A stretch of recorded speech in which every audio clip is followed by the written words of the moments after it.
کو دوسرے درجے کی شہری کی طرح دیکھا جا رہا ہے. میں دوسرے درجے کا شہری نہیں ہوں, میں پہلے درجے کا شہری ہوں.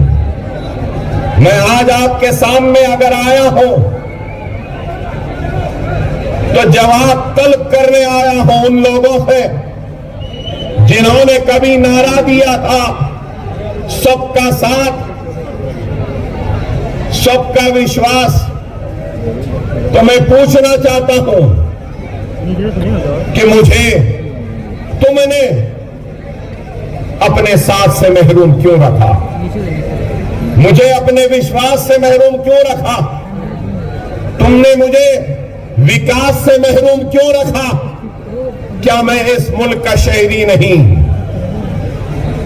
آج اگر ہم آتے ہیں عوام کے درمیان میں تو ہم ایسے سوالات کرتے ہیں تو ہمارے یہ سوالات برے دکھتے ہیں. ہندوستان کا غریب شہری, چاہے وہ ہندو ہو, مسلمان ہو, سکھ ہو, عیسائی ہو یا کسی بھی مذہب سے تعلق رکھنے والا ہو, وہ کیا چاہتا ہے؟ اطمینان کی سانس, اطمینان کی نیند, 3 وقت کی روٹی نہیں تو 2 وقت کی روٹی, اپنے بچوں کو پڑھانے کے لیے اسکول, کھیلنے کے لیے میدان اور پھر آگے پڑھنے کے لیے کالجز, اور تعلیم کے بعد اس ڈگریوں کے ذریعے نوکری چاہتا ہے, خوشحالی چاہتا ہے, ترقی چاہتا ہے. وہی میں بھی چاہتا ہوں. میں بھی چاہتا ہوں کہ میرے گھر محفوظ رہے. میں بھی چاہتا ہوں کہ میرے بچوں کو پڑھنے کے لیے اسکول ملے. میں بھی چاہتا ہوں کہ میرے بچوں کو پڑھنے کے لیے کالجز ملے. میں بھی چاہتا ہوں کہ میرے بچوں کو کھیلنے کودنے کے لیے گراؤنڈز ملے. میں بھی چاہتا ہوں کہ اگر میرے گھر میں میرے بزرگ بیمار ہو تو ان کے علاج کے لیے دواخانے ہو. میں بھی وہی چاہتا ہوں کہ جب ڈگریاں حاصل کر لوں تو مجھے نوکریاں دی جائیں. کیا یہ چاہنا کوئی گناہ ہے؟ کیا یہ مطالبہ کرنا کیا غلط ہے؟ لیکن آج جب ہم ان مطالبات کو رکھتے ہیں تو ہم کو اس ملک کا دشمن کہا جاتا ہے, یا پھر ہم سے کہا جاتا ہے کہ یہ بھڑکاؤ بھاشن دے رہے ہیں. مجھے آتا ہوں, آپ بتائیے کیا اس میں کوئی بھڑکاؤ بات ہے؟ 2 وقت کی روٹی مانگنا کیا بھڑکانا ہے؟ کیا پڑھنے کے لیے اسکول کا مطالبہ کرنا کیا بھڑکاؤ ہے؟ کیا کھیل کود کے لیے میدانوں کا مطالبہ کرنا کیا بھڑکاؤ ہے؟ کیا بیماری کے وقت علاج کے لیے دواخانوں کا مطالبہ کرنا کیا بھڑکاؤ ہے؟ میں آرام سے اپنے گھر میں رہنا چاہتا ہوں, اپنے بچوں کو پڑھانا چاہتا ہوں اور اپنے مساجد میں عبادت کرنا چاہتا ہوں. اس ملک کے دستور نے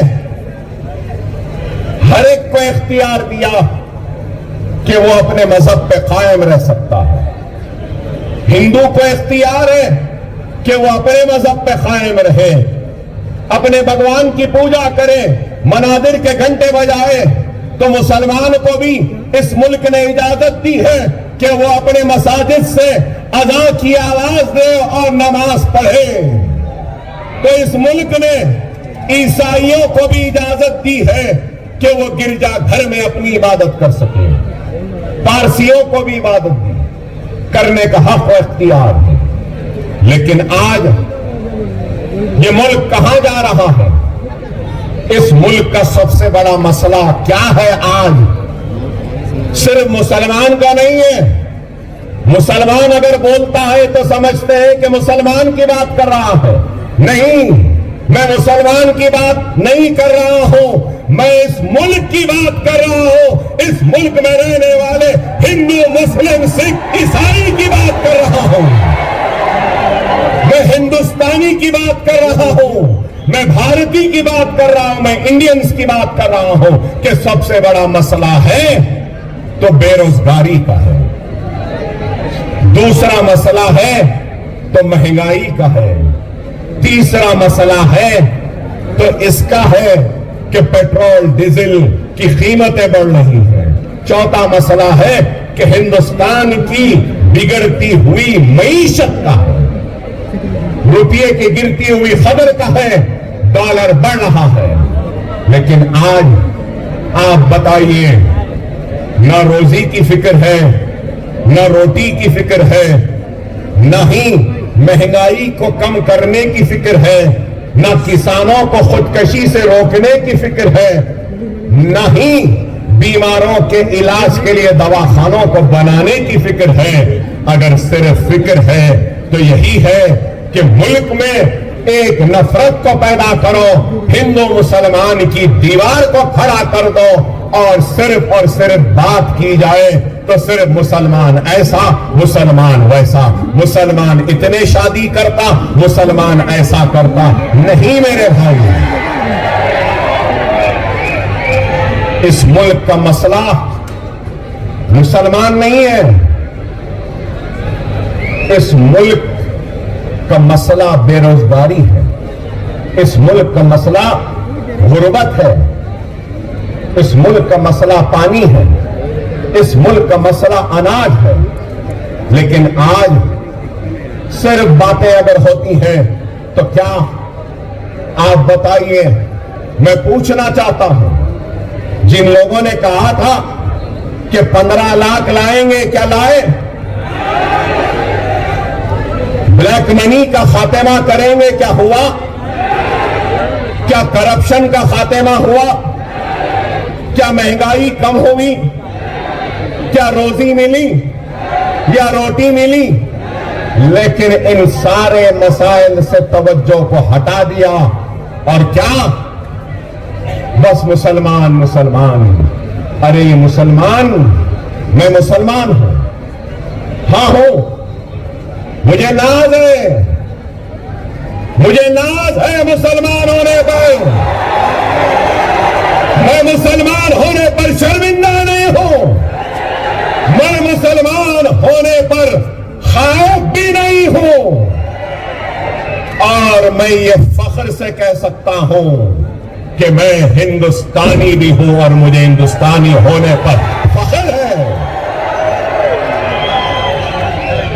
میں اس ملک کا وفادار تھا, ہوں اور رہوں گا. اللہ نہ کرے کہ ایسا وقت آئے گا کہ ملک کو ضرورت پڑے گی ہماری, تو اللہ اس کے رسول کی قسم سب سے پہلے ملک کے لیے اپنی جانوں کو, اپنے سینوں کو, گردنوں کو پیش کرنے والا مسلمان ہوگا, کیونکہ یہ ملک ہمارا ہے, ہم اس ملک کے شہری ہیں, اور دستور نے ہم کو حق دیا. لیکن آج اس ملک کو یہ کہاں لے جا رہے ہیں, کدھر لے جا رہے ہیں آپ بتائیے؟ پارلیمنٹ میں قانون آتے ہیں تو کون سا قانون؟ طلاق ثلاثہ. قانون آتا ہے تو CA/NRC. اب دیکھیے قانون آیا تو وقف امینڈمنٹ. ارے آپ بتاؤ میرے بھائی, کیا ہندوستان کا مسئلہ مسلمان ہے؟ نہیں ہے. لیکن پھر بھی آج یہ لوگ صرف حقیقی مسائل پر سے توجہ ہٹانے کے لیے, اپنی ناکامی کو چھپانے کے لیے سہارا لے رہے ہیں, تو صرف اور صرف مذہب کا اور مسلمانوں کو خائف کر ڈرا کر ہندو بھائیوں کے دلوں میں مسلمانوں کے لیے نفرت کو پیدا کرنا. ہم کو اس سازش کو سمجھنا ہوگا, اپنے جذباتوں کو قابو میں رکھنا ہوگا. اگر ہم جذبات میں آ جائیں گے تو یاد رکھو ہم دشمن کے جال میں پھنس جائیں گے. ہم کو چاہیے کہ ہم ان سازشوں کو سمجھیں اور ان سازشوں کا جواب دیں. ہم ان سازشوں کا جواب کیسے دے سکتے ہیں؟ ہم ان سازشوں کا جواب اپنے اتحاد کے ذریعے دے سکتے ہیں، اور ہم ان سازشوں کا جواب اپنے نمائندوں کے ذریعے دے سکتے ہیں۔ میں آپ سے یہ بات کہوں گا، ہمارے اوپر ناانصافیوں کا تو ایک ریکارڈ ہے، حق تلفی کا ریکارڈ ہے، ظلم کا ریکارڈ ہے، لیکن میں یہ بات کہوں گا کہ دنیا جانتی ہے کہ میں زوردار تقریر کر سکتا ہوں، شاندار تقریر کر سکتا ہوں، آپ کو الفاظ اور اپنے خطابت کے سیلاب میں بہا سکتا ہوں، اور اتنی زوردار تقریر کرتے جاؤں گا آپ کے آنکھوں سے آنسو بھی بہا سکتا ہوں، نعرے تکبیر اللہ اکبر کی آواز بھی گنجا سکتا ہوں، جذبات میں لا سکتا ہوں، لیکن اس کے بعد کیا ہوگا؟ میری آواز اور آپ کے جذبات انہی 4 گلیوں میں یا اس شہر میں دم توڑ دیں گی، لیکن یہی جذبات، یہی بے باکی اور یہی بیانی اگر ایوان اسمبلی میں ہوگی یا ایوان پارلیمنٹ میں ہوگی تو اقتدار نہ صرف سننے پہ مجبور ہوگا، وہ آواز جو اگر یہاں گونجے گی تو یہاں دم توڑ دے گی، لیکن اسمبلی وہ پارلیمنٹ میں گونجے گی تو سارے ہندوستان کو سنائی دے گی، نہیں سارے ہندوستان بلکہ ساری دنیا کو سننے پہ مجبور کرے گی۔ اس لیے ہماری آواز کا ایوانوں میں جانا ضروری ہے، ایوانوں میں پہنچنا ضروری ہے۔ اگر ہماری آواز ایوان پارلیمنٹ یا ایوان اسمبلی میں نہیں ہوگی تو پھر کیا فائدہ بتاؤ؟ ہماری آواز اگر پارلیمنٹ میں گونجے گی، اسمبلی میں گونجے گی تو ہم اپنے مسائل کو رکھ سکتے ہیں۔ یہی ہے جمہوریت کا جشن جو آج آپ اور ہم منانے کے لیے ہے، تو بڑے ہی سوچ کے ساتھ، سمجھداری کے ساتھ، دور اندیشی کے ساتھ ہم کو اپنے ووٹ کا استعمال کرنا ہوگا۔ آج مسلمان ہیں، ساری دنیا میں مسلمان، ساری دنیا میں ہندو ہیں، ساری دنیا میں عیسائی ہے، پارسی ہیں، مگر میں یہ بات کہوں گا کہ آج مسلمان کے پاس دولت ہے، کہیں پر پیٹرول کی دولت ہے تو کہیں پر سونے کی دولت ہے تو کہیں پر گیس کی دولت ہے۔ یاد رکھو میرے ہندوستان کے پیارے ہندوستانی مسلمانوں، تمہارے پاس پیٹرول اور سونے و گیس سے بڑی دولت ہے، اور وہ دولت تمہارا ووٹ ہے۔ اس کو سمجھو، اس کی اہمیت کو سمجھو، اس کی طاقت کو سمجھو۔ اگر آج ہم اپنے ووٹ کی اہمیت کو نہیں سمجھیں گے اور جمہوریت کا حصہ نہیں بنیں گے، اپنے ووٹ کا استعمال نہیں کریں گے، تو پھر ہم کیسے پوچھ سکتے ہیں کہ ہمارے ساتھ ناانصافی ہوئی؟ ہم کیسے پوچھیں گے کہ ہماری حق تلفی ہوئی؟ خدا را اس بات کو سمجھو، حالات بڑے نازک ہیں۔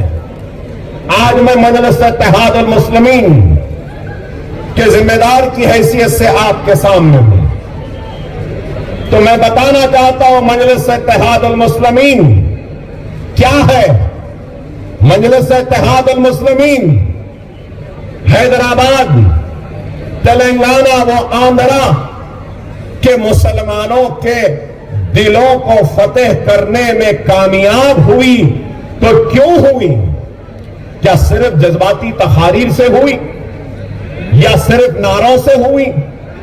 نہیں میرے بھائی، 70 برس کی جہد مسلسل کا نتیجہ ہے کہ آج ہم نے حکومتوں کو مجبور کیا ہمارے مسائل کو نہ صرف سننے کے لیے بلکہ ان کو حل کرنے کے لیے۔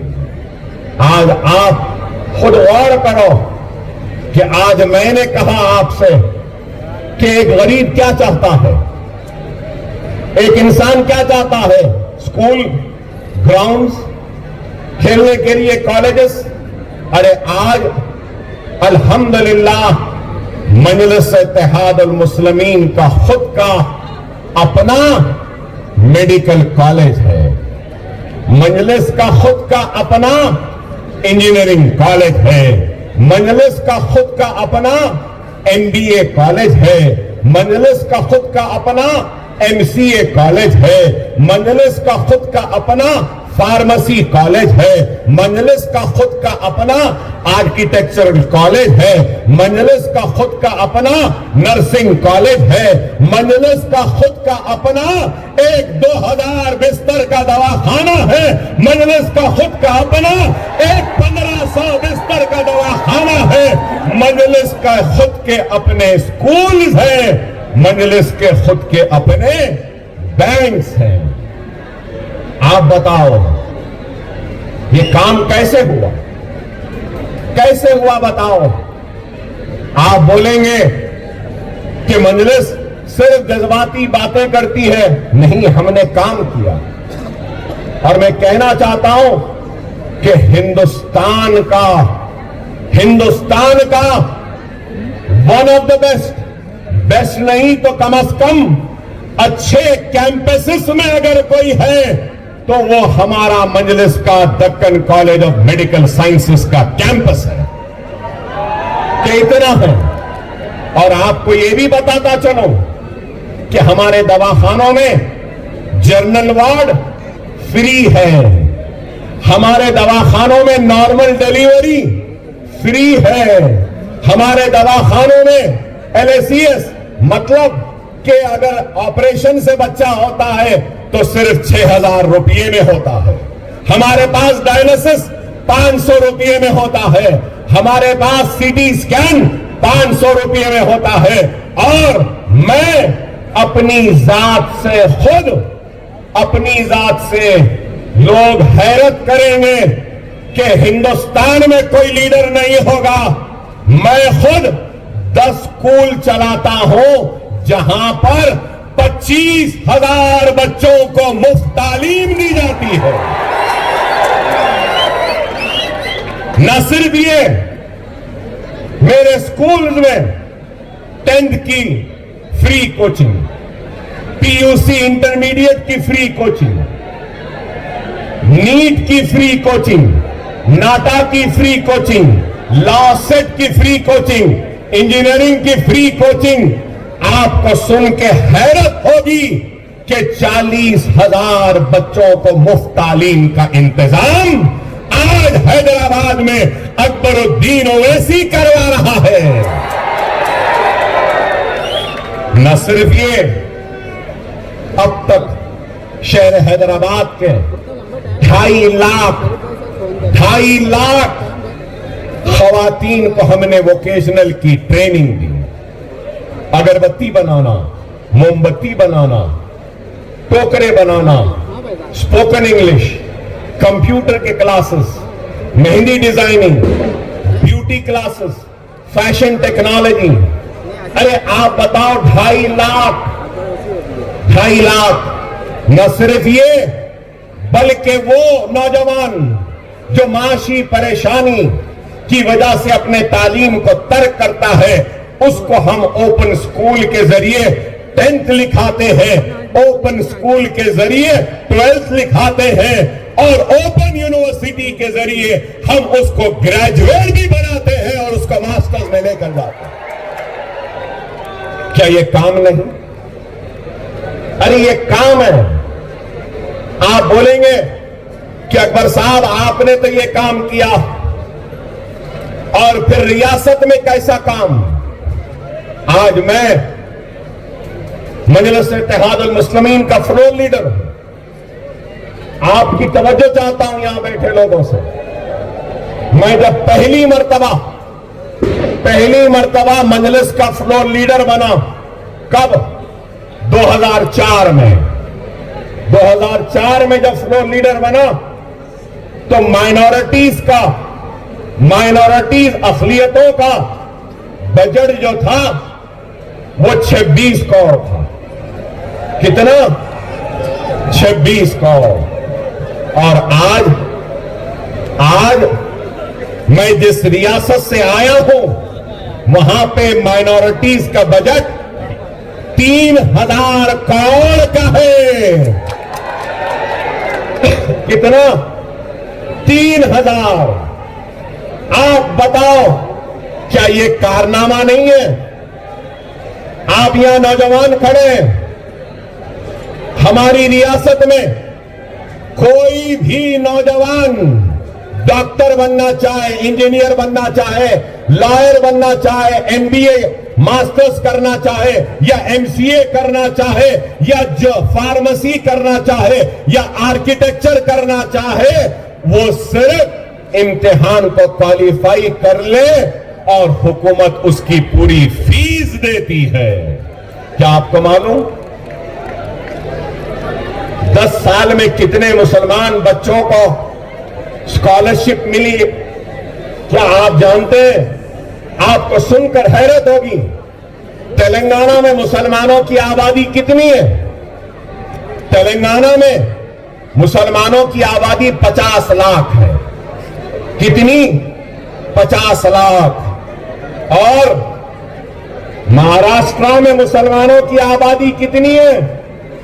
1,44 لاکھ. 1,44 لاکھ مہاراشٹر میں ہے.